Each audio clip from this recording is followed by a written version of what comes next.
What's up, everybody? This is Trey Biddy with HawgSports.com, HawgSports.com. Well, it's been a pretty quiet national signing day for Arkansas. 16 signees already in the book. One got out of his letter of intent, obviously, in Ashton Bethel Roman. So been a pretty quiet day, which was otherwise kind of a holiday just a few years ago. We're going to talk about that. Danny West is going to hop on with us. We're still going to recap this signing class and talk a little bit about it. A lot of these guys are obviously already enrolled at Arkansas. And we're going to talk latest in baseball. We're going to talk latest basketball and football. Guys, spring football is just a month away. All that and more on today's episode of Hog Sports Live.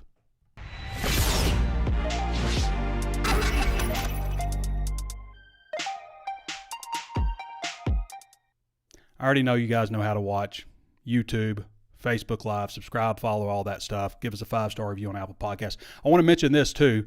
Right now, today is the last day you can get Hog Sports for 60% off. So that's February 7th for those listening or watching later. It's February 7th at 11 p.m. Central Standard Time. 60% off at HawgSports, HawgSports.com. And that's important because we're coming up on the Arkansas sports cluster, what I like to call it. You got baseball starting up, spring football starting up. You got recruiting, quiet period, which means prospects can start visiting campus. Baseball, football, basketball, recruiting, all together, all at one time. It is, in my opinion, the busiest time for Razorback sports, maybe aside from fall camp, which is just football every day, 6 days out of 7 days a week. But this is a lot. And also I'm happy to announce we've got our team together at HawgSports.com. It's been a lot, hiring 2 people lately. We've added Jackson McAfee, who's going to be our lead baseball guy, and helping us with all sports, of course. It's all hands on deck for football, obviously. And Connor Goodson, our most recent addition, who's going to lead the way for us in basketball recruiting. So go follow Connor Goodson at Connor Goodson and Jackson McAfee at JMcAfee247 on Twitter, and you can get all the latest Razorback. Of course, me and Danny West been with Hog Sports for a long time. I'm coming up on 21 years at Hog Sports, and Danny, I believe, is 11 or 12 years, I think. So since he's just been full-time, he was obviously on the site forever. So team finally together, and it's an important time because it is the Arkansas sports cluster. Come see what we have at Hog Sports for 60% off right now, HawgSports.com. Breaks down to $42.96 for the entire year. That's 12 cents a day, 83 cents a week, $3.58 a month for Hog Sports. Plus, I mean, there's so many other great things you get with Hog Sports. I mean, not just the articles, but the message board, the crystal ball, the recruiting scoop. Go check us out if you haven't done so already. That ends tonight. So this sucks. Peyton Stovall is out 4 to 6 weeks. This is from a report from Melissa Orange on Pig Trail Nation. Out 4 to 6 weeks. And, Dave Van Horn just talked about, developing infield chemistry, getting guys working together and stuff, and then this happens. He had a torn labrum also last year in May, played 38 games for him. So that stinks. This was a broken, I don't know if I mentioned broken foot. So he, on the scrimmage the other day, there was a pitch. Let me see if I can find the full information. All right, so happened Monday at the scrimmage. I was there with Jackson. He was hit by a pitch on the right foot by Tate McGuire in his first at-bat. So, yeah, he tore his labrum in May of 2023. He played 38 games last year, batted .253 with 5 home runs, 31 RBI before the year was cut short. So, definitely disappointing. But it's not going to require surgery, according to Alyssa. So, all right, let's get to basketball real quick. So Arkansas has been off for basically since Saturday. I mean, you might say they've been off longer than that. They didn't show up in Baton Rouge. They lost 95-74. Really disappointing the way that game played out, considering how well they played against Kentucky in a loss at home, and then went on the road and probably played their best game, albeit against a Missouri team that's 0-8 in conference play. But still, teams weren't just doing some of the things that Arkansas was doing to them, putting 91 points on them after a really tough home game against Kentucky, being able to get up and go on the road for that one. But Yeah, 95-74. That was a game where you looked at and said, okay, this is a, kind of a middle of the pack LSU team. It's on the road. Let's see if they come out and fight. Not even thinking like win, but just see if they come out and fight and, build on the last two games that they had, and just did not do that, and very disappointing. There's been all kinds of rumors going around. Some people say that players have been suspended. Some people are saying players are thrown out of practice. There's all other kinds of salacious rumors that have been going on. According to Connor, that's not accurate in terms of players like quitting the team and all that kind of stuff, like has been reported through the rumor mill and stuff. It's been, as I've said, filling the void of victories with salacious rumors. That has been what's going on at Arkansas right now. It's disappointing to see, but that's how things are. I mean, I've said before, like with Nolan Richardson, it wasn't rumors so much, but there wasn't the same social media. But when he started being slightly above average as a coach, everybody started talking about player grades. Players aren't making good enough grades all of a sudden, now that they're not winning every game. So it's been disappointing with basketball, and then, all the rumors and stuff on top of it. Devo Davis is back with the team now.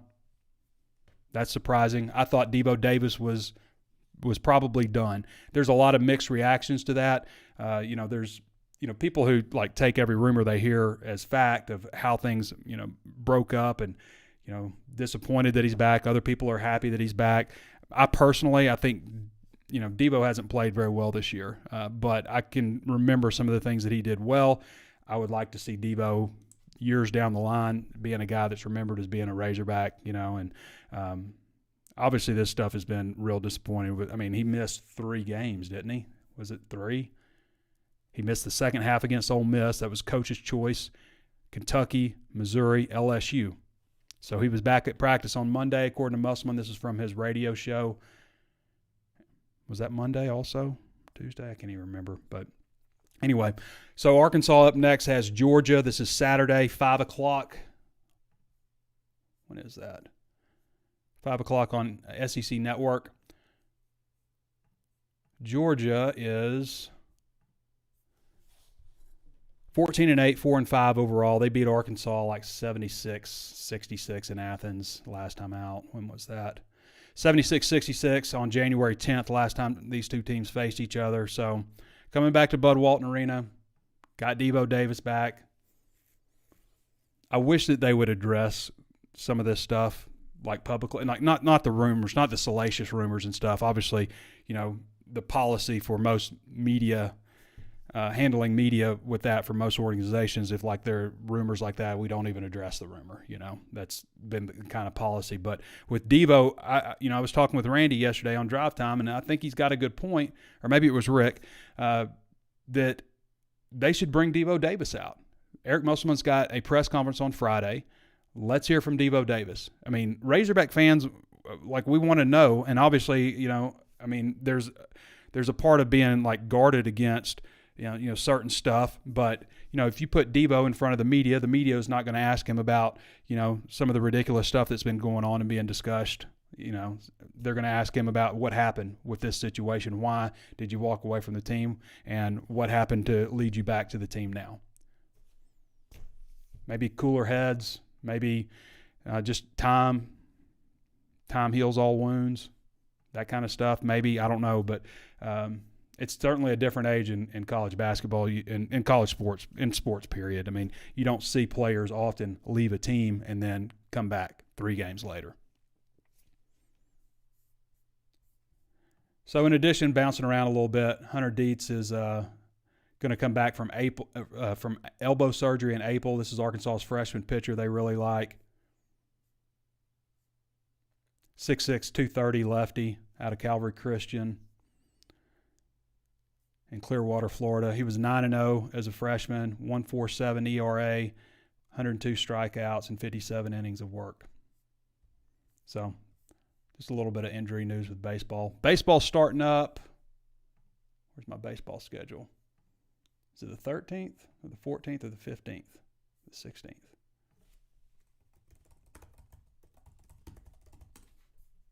It's a 4-game series against James Madison. Okay, yeah. Friday, February 16th.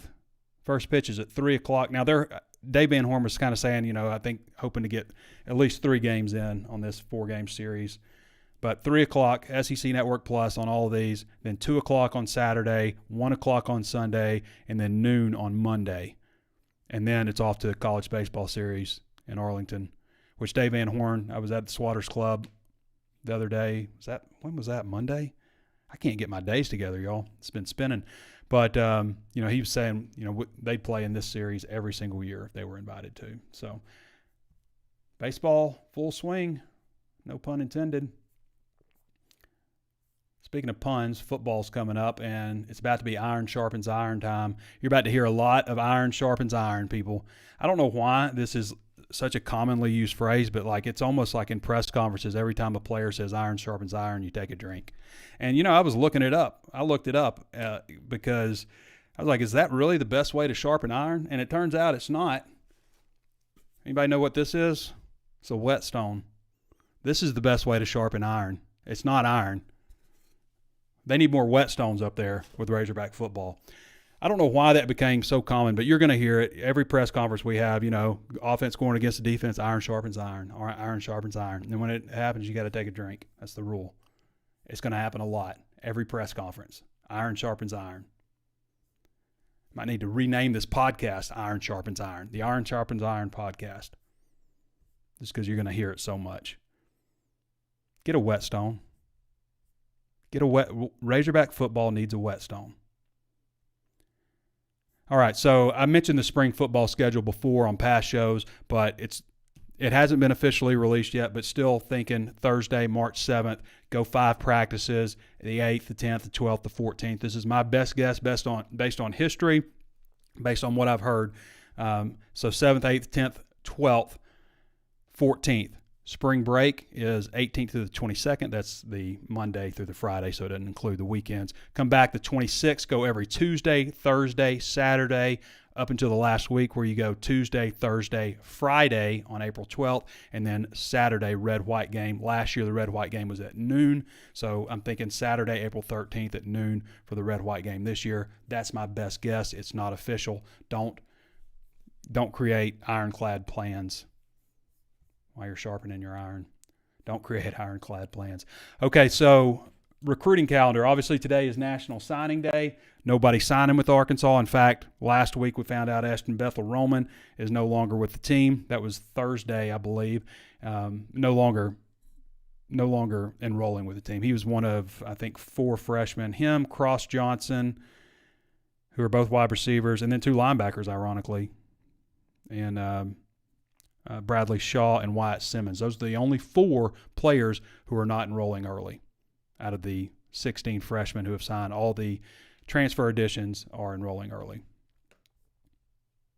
By the way, I spoke with Branson Hickman, who is the center for SMU, who's entered the transfer portal. He entered the transfer portal late.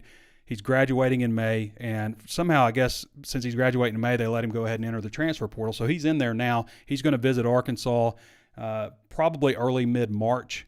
I spoke to him a little bit about that and really intrigued. Got connections to Fayetteville. His roommate in college is from Fayetteville, so he's been, stayed at his parents' house, been up here, loves the area. One of his high school teammates, his dad was head coach at Jesuit Preparatory something in Dallas, can't remember the name exactly, but his dad's head coach there. Anyway, one of his teammates played under Eric Mateos at Baylor, so he's able to get some information from him. So and he's got some other schools from the Power 4 now is what we're calling it that are interested in him, but he's a guy that could really fit because they need. Pittman says they wanted to look at a guard center type who can come in. I think they need at least 2 more offensive linemen, at least 2 more. I mean, they've got 14 on scholarship right now, 13 or 14. I mean, that's just not enough. I got the scholarship chart I can bring up here in a second, but that's just not enough offensive linemen. You need 15 bare bones minimum 15, and really 17, I think, is the ideal number. That gives you an extra tackle, gives you an extra guard. You're going to have injuries. We want to be able to roll 3 teams out there to get some practice. You want to have a good quality scout team out there. I think it's 17 offensive linemen you need. But with the way the scholarship numbers are right now, I think they're at 82 overall. Let me see. I'm going late on you, Danny, but we're going to bring you in here in a second. All right, so scholarship distribution for offensive line, just to be accurate, 14 offensive linemen right now is what they have. They need 2 more. They need another guard and another tackle, another guard center and another tackle. And, Nichols is a guard center. Hickman, if they can land him, he's a center. So that gives them – you need some more than one guy that can snap the ball. You need some viable options there who can snap the ball for you. All right, recruiting calendar before we get to Danny West. So right now is a dead period. The dead period started, let's see, there was a contact period January 12th through the 3rd, and obviously you saw our reports, the coaches are out on the road. February 4th was a quiet period. That allowed recruits who were on campus to, leave, because quiet period means you can be on campus visiting, but coaches can't be off campus visiting. So that was February 4th. The dead period started the 5th, and that runs through March 3rd. So we're essentially in a 4-week dead period right now. So that means no on or off campus in-person communication between coaches and recruits. Now, the quiet period starts March 4th and runs through April 14th. So that's going to take you all the way up to this next contact period. So the quiet period, again, means you're going to see recruits visiting campus. April becomes a very important month. You start seeing a lot of commitments. April, May, June seems to be a really big month for commitments, July too. But you start really seeing them kind of creep in April. And then the contact period, April 15th through the 25th. We talked about that a little bit. You get 140 days to send coaches out. Send 7 coaches out in one day. That counts as 7 days. So that's the recruiting calendar that is coming up. All right, let's go to Danny, who I told I'd get to a while back, and I'm running behind on him. Should I just say call Danny West?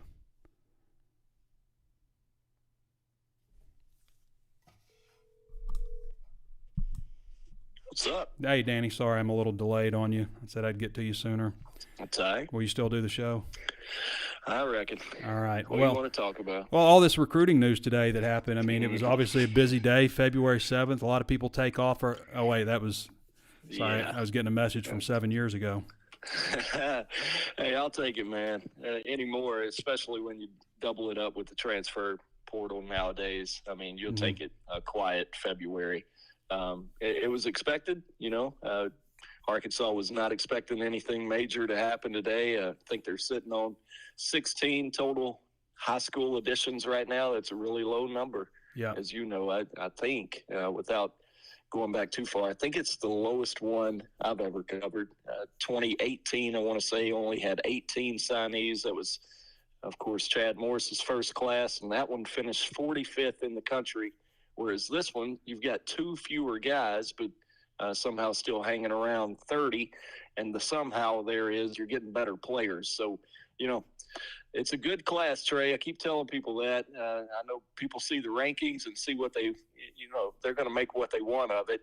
15th in the SEC, that's not good. Right. That's not what I'm saying at all. Well, if you took 10 more, matters. Right. If you took 10 more with the average star ranking of the players that they have, then this would be in the top 20, easily in the top 25. Yeah, probably top 15. I played with the calculator a little bit last night, and just thinking if they had held on to Courtney Crutchfield and held on to Ashton Bethel-Roman, and then, of course, held on to Jaden Baugh, right now you'd be at 19th in the country. Now, that's a lot of ifs, and ifs don't do anything for you. It doesn't win you games or anything. But, if you throw in even 5 more mid-range 3-star types, you're in the top 25 right now. So, not covering for them, but it's a little bit marginal there, and it's not always what it seems. Yeah, it's definitely, ranking. You're definitely – it's quantity heavy. Right. You're definitely getting – but at the same time, this is the kind of class from a size standpoint, Danny, that you see generally in a transition coaching year. Yep.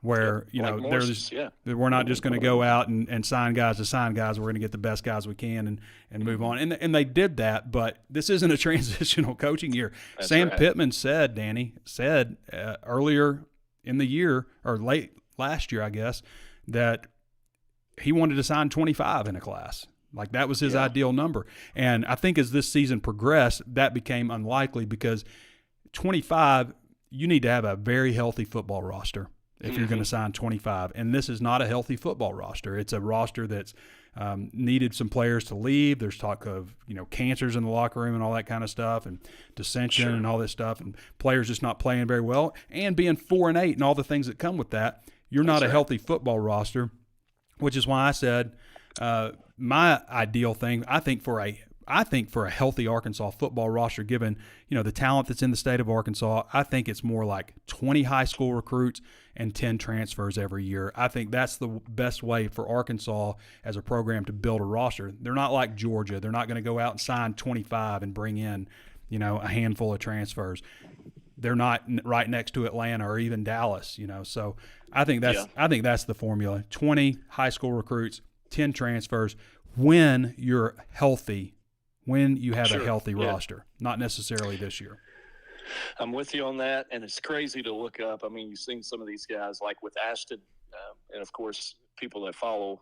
He did choose Texas A&M this morning. Not a huge surprise there, but you look up and it's 16 to 13 transfers. It's almost 50-50. Yep. And that's just, there's a lot to be said about that. It can go both ways, but at some point that catches up with you, and from a depth standpoint, you can't just keep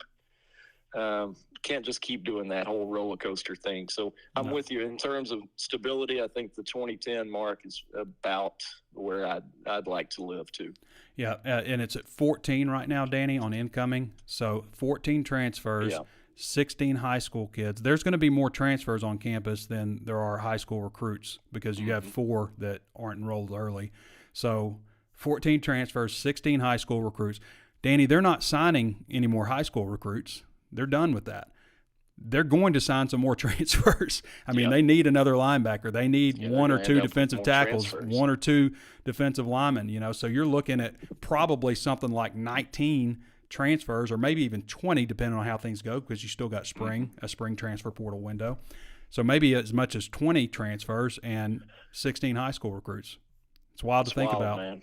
Yeah, it's wild. The good news is a lot of those guys have multiple years. Not all of them, but some of them do. So I would think, with the remaining spots, I mean, of course you can't be too picky. If one guy's got 1 year left and this spring he gets mad at his coach down at Clemson or whatever, wants to hit the portal, if he's a D tackle, of course you take the guy, right? Even if it's only for a year. But you do have to be mindful of that, because at some point, and we've seen it everywhere, especially at Arkansas, but it will catch up with you from a depth standpoint, a depth and overall health standpoint. So it's an interesting way to go about it, but I see why they're doing it. They've got to find out. They don't have a choice, Danny. You got to overhaul it. You've got to after that.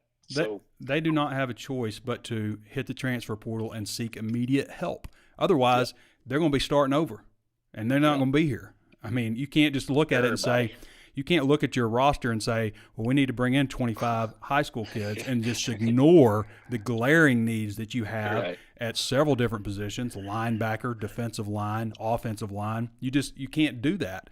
So they don't really have any other choice but to do it this way. And secondary as well. They had to go out and get some guys in the secondary. They couldn't just, every secondary guy you get, it's not going to be Selman Bridges or Jalen Braxton, guys who are just ready to come right in and contribute out of the gate. So they had to go out and take care of it. Actually, Danny, it's 13. For some reason, we have got I think Marquise is listed twice somehow. 2 Marquise Robinsons, a high school version and a transfer version. So that's, so the number is 13. But still, I mean, they're going to end up with more transfers than they have high school recruits. Mm-hmm. They will. Not done yet. But, going back to the class, Trey, I was just talking to Phil Elson and Matt Jones over there. I was telling them, it sounds crazy when people go and look at the rankings, and I'm sure there's a lot of people watching and listening right now that's all they care about, But, man, I do like the class. When you take a step back and really look at it, when you go get 2 top 247 defensive linemen, you get 1 at the linebacker spot, in addition to a couple other guys who are really coveted, heavily offered types with Wyatt Simmons and Justin Logan. Then in the back end, you mentioned Bridges, another top 247 guy. You got 1 at each level of the defense. I would have to look that up too, but I can't imagine that's ever happened at Arkansas. So that's kind of a trend that I've been following ever since T. Will got there, really. Just seems like an uptick in the quality that they're getting on that side of the ball, and that's a good thing. We always say, I think nowadays it's been proven by many people, but especially at Ole Miss, you can go win 10, 11 games with a middle of the pack defense now.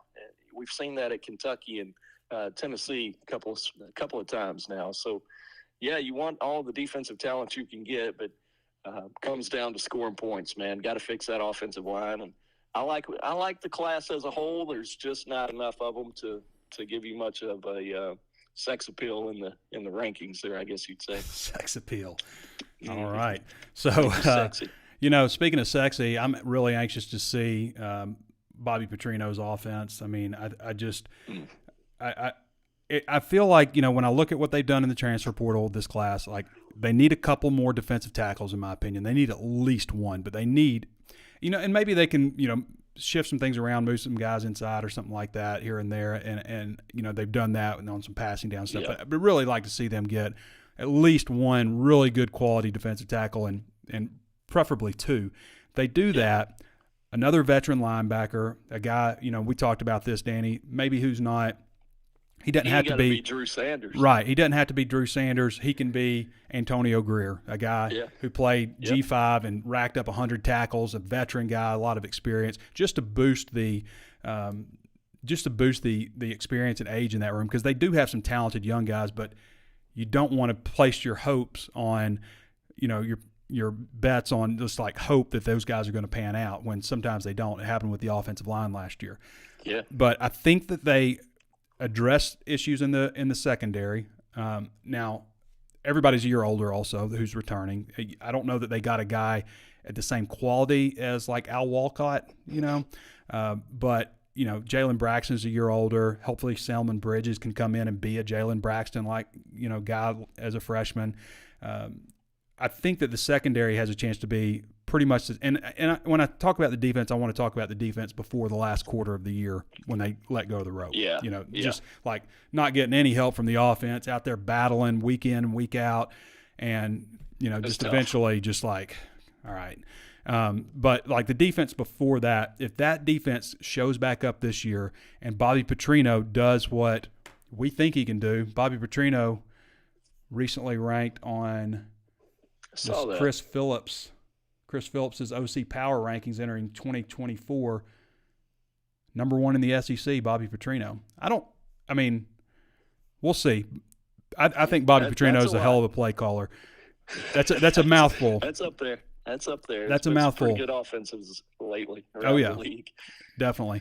But if the offense returns to somewhat similar to when they were like putting up 471 yards a game, and doing some of the things that they did back in 2022, and you get the defense you had in 2023, then maybe we're talking about something here.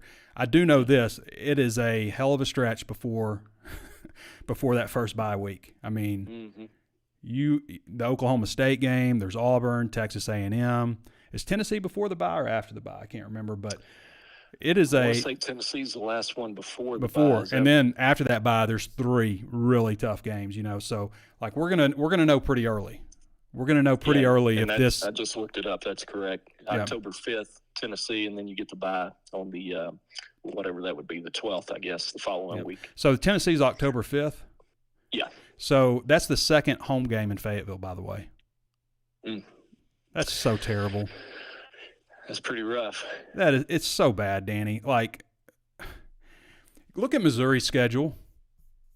It's week 6, and you're only playing your second home game. Missouri fans love me. I want to say this. All credit to Missouri. 11-2, Absolutely. Great year. You should be very proud. They're tough now. Now this schedule is. I would love to see Arkansas play this schedule. Not that they would do 11-2 like they did last year. Sure. But Missouri opens with Murray State in Columbia, Buffalo in Columbia, Boston College in Columbia, Vanderbilt in Columbia. That's their first 4 games. Are you kidding me? 4-0 out of the gate, nationally ranked, and haven't played anybody. Before they play Texas A&M and College Station, and then they get UMass. Nice little. They got to go to Massachusetts, but it's still UMass. They got to go. They're going there? They're going there. Yeah, they're going there. And then What's happening? And then, Danny, they get Auburn in Columbia. Like, how many games do they get in Columbia? 1, 2, 3, 4, 5 of their first 8 games are in Columbia, and that's all before they face Alabama and Tuscaloosa. They have to play OU as one of the new teams, but they get them in Columbia. Wow. And then they play South Carolina in Columbia. But it's That's the other. Tough, man. It's the other Columbia. I'm just joking. But Arkansas is in Columbia. They play Mississippi State in Starkville, and Arkansas rounds things out in Columbia. I mean, this schedule is just – it's beautiful if you're a Missouri fan. I mean, it used to be like thinking, all right, another 10-plus win season. But you got Arkansas' schedule in front of you? Because I don't. Yeah, I'm looking at it right now. Read it off. All right, starting August 31st, you got UAPB in Little Rock. Week 2, you go to Stillwater. Yikes. Yeah. September, we'll just go week 3, UAB in Fayetteville. Week 4, you got to go to Auburn. So already in the first 4 weeks, you're going to Stillwater, to Auburn. What was the Auburn score last year? 48 to what? 48-10, I believe. Yeah. Week 5, you got to play in Arlington, Texas A&M. Oh, they're due. They're due to have a good. Yeah, they're due. Then you come back to Fayetteville for Tennessee. Yep. And you catch a bye. Then you come back out of the bye with LSU at home. You got to go to Mississippi State. Then you get into Ole Miss at home, followed by your second bye. Mm-hmm. And then you round out a regular season with Texas, Louisiana Tech, and you're one of the lucky 15 teams that have to go to Columbia, Missouri to round out. Yep. Yeah. I mean, these two teams are in the same conference, and those are the schedules. So somebody at Missouri knows how to schedule games. And people at Arkansas do not. Yeah, it's tough. The thing is, when the initial list, it wasn't a schedule, but your opponents came out first, right? And everybody saw it as, you don't have to play Alabama, thank God. And, of course, Nick Saban's gone now. Yeah. This is before Texas had the year that they had. Sure, of course. You avoided Georgia and Florida and all these guys. It seemed like it was shaping up to finally be a pretty favorable slate for the Hogs. And then the dates come out and you match that. And, man, first 5 weeks, Stillwater, Auburn, and Arlington. Yep. Good luck. Yep. When you're coming off, it's desperation mode. You got to have them. What does Sam Pittman say, Danny? Somebody trying to get me fired. Hey, I'm with him, man. Dude, he's had it every freaking year like this. Yep. It's just been no such luck for Coach P. Yep. We got to play the games that are put in front of them. That's right. All right, brother. Anything else to add? That's it. No, man, we're about to jump into 2025. Putting a bow on this thing. We're starting to talk. I'm just going to throw out a couple of names later on today. Later on today. You can put them on the website. Yeah, just can't give it all away, at right? each position, and just kind of give a brief snapshot of where things stand on these 2025 guys. But it's time to start paying attention. I know everything moves up, and it makes it harder and harder, really, from the fan perspective to really get to dive into the underclassmen, so to speak. I mean, you get into December, you got transfers, you got coaches leaving, players leaving. Then January, you start to get all these junior day visits, right?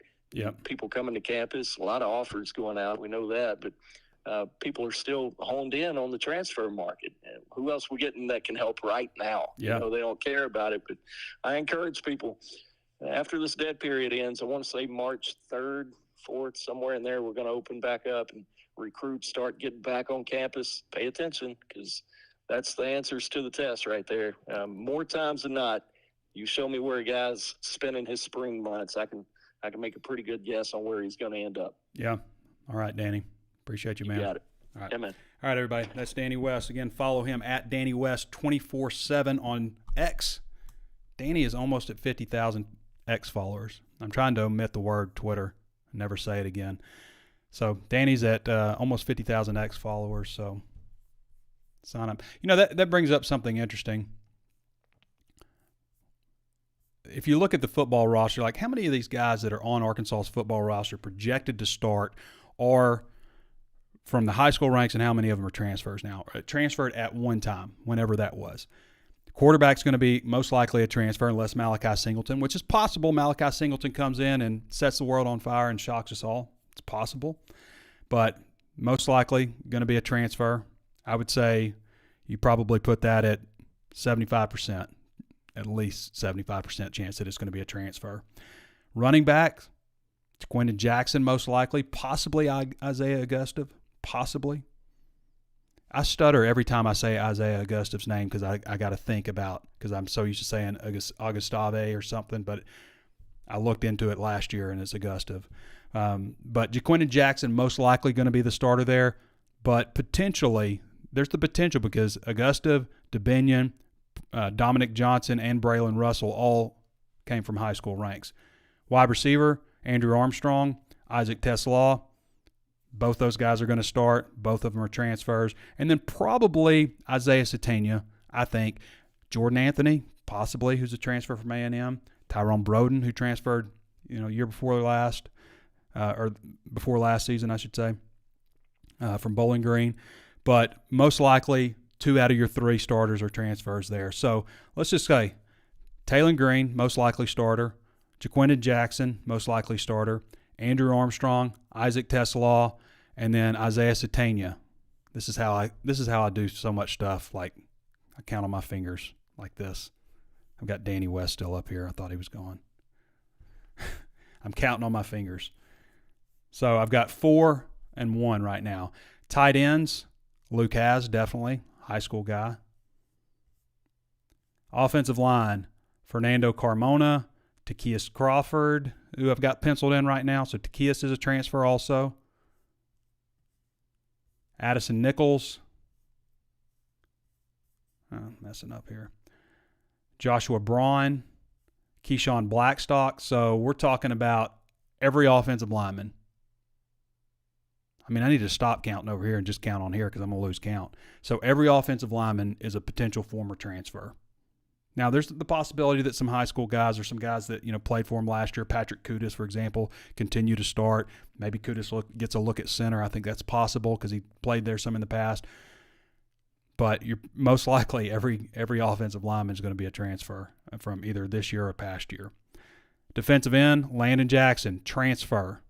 Eric Gregory, returning guy from high school ranks. Cam Ball, returning guy from high school rank. Anton Junkaj, transfer. So we're up to 4 high school guys now in the whole 20 out of we'll go special teams also because there's transfer there too. Linebacker, possibly Brad Spence. Xavier Sori would be the other one, transfer. Safety, Hudson Clark, high school. Jaden Johnson, high school. Nickel, Snacks Johnson, transfer. Cornerback, Jalen Braxton. Marquise Robinson, transfer. Or maybe Jaheim Singletary, excuse me. Special teams, Matthew Shipley, transfer. Punter, Max Fletcher, high school. Eli Stein, high school. So 10 out of the 25 spots are high school players. Only 10 out of the 25. So most of the Arkansas starters are transfers. I think that's pretty interesting. Maybe you do too. Let me know in the comments below. Speaking of comments below, we got any interesting questions from anybody? Anybody got anything interesting to say? I find with YouTube versus Facebook, when we were streaming live on Facebook, Facebook is questions and YouTube is more just kind of comments and interactions. So if you got a question, let's hear it. 15th in SEC recruiting, 2-7 conference hoop standings, and Stovall with a broken foot. We vibing. This is a goose. You're right on that. I mean, right before the season starts. I mean, last scrimmage before the season starts, and then you lose Stovall 4 to 6 weeks. And, they were just like working with Aloy, like trying to get that chemistry down, and now this happens. But this has been the worst academic sports year since Hunter Yurachek took over in 2018 when the football team won 2 games. What was baseball 2018? That wasn't the year, was it? Let's see. Because baseball, I mean, like all the pressure is on baseball right now to save us. So 2018, is that right? No, it would have been 2017, 18, I guess is what you would count, right? So that was the year. That was the year things ended poorly and went great for most of the year. Do we count 18, 19 as Yurichek's first full year? If we do, that was another good season, obviously. College World Series. So baseball has been there the whole time that he's been at Arkansas, and first couple of years were pretty strong. But, 2018 football won 2 games. Basketball won 18 games. That was the first year in Mike Anderson's head coaching career that Arkansas didn't win at least 20 games, or that he as a coach didn't win at least 20 games. So this has been the worst year. Football teams won 4 games. Basketball teams 11-11. So there's a chance it could challenge for the worst year. Hopefully. Dave Van Horn seems pretty excited about baseball. He kind of talked about how they kind of sputtered at the end, ran out of gas. He said that's not happening this year. They just got too much. So hopefully that's the case. One more time, 60% off at HawgSports, HawgSports.com. 60% off. Obviously, there's not a betting line out, or we check Bet Saracen for the betting line, but there's all kinds of prop bets and interesting stuff on that coming out on Friday, I guess, the day before the game. So go to Bet Saracen, check them out. Make sure you get your bets in. HawgSports 60% off, HawgSports.com, 12 cents a day, 83 cents a week, $358 a month, billed at just $42.96. No promo code or anything required. Just go to HawgSports.com. One more time, I want to welcome Jackson McAfee to the HawgSports team. You can follow him at J McAfee. That's MCAFEE, I believe. You can follow him on Twitter there, and he's going to be doing most of our baseball coverage, helping out with everything. I mean, football's always all hands on deck. He'll help on basketball as well. And, of course, Connor Goodson. You can follow him at Connor Goodson, CONNOR Goodson on X. Did I say Twitter again? Damn it. On Twitter, on X. God, I cannot get that word out of my mouth. I'm done saying Twitter/X. I am done. Get yourself a whetstone. Razorback football, everybody else who wants to sharpen iron with iron. I literally looked it up. Iron is not the best way to sharpen iron. It's this thing right here. So get one of these like me to sharpen your iron. All right, everybody. Thanks for joining me. Thanks for Danny West for hopping on. Thanks for the comments. Thanks for the interaction. Go sign up at HawgSports.com. Leave me a 5-star review on Apple Podcasts. Certainly appreciate that. All right, everybody. This has been Trey Biddy with HawgSports.com. We'll catch you next time.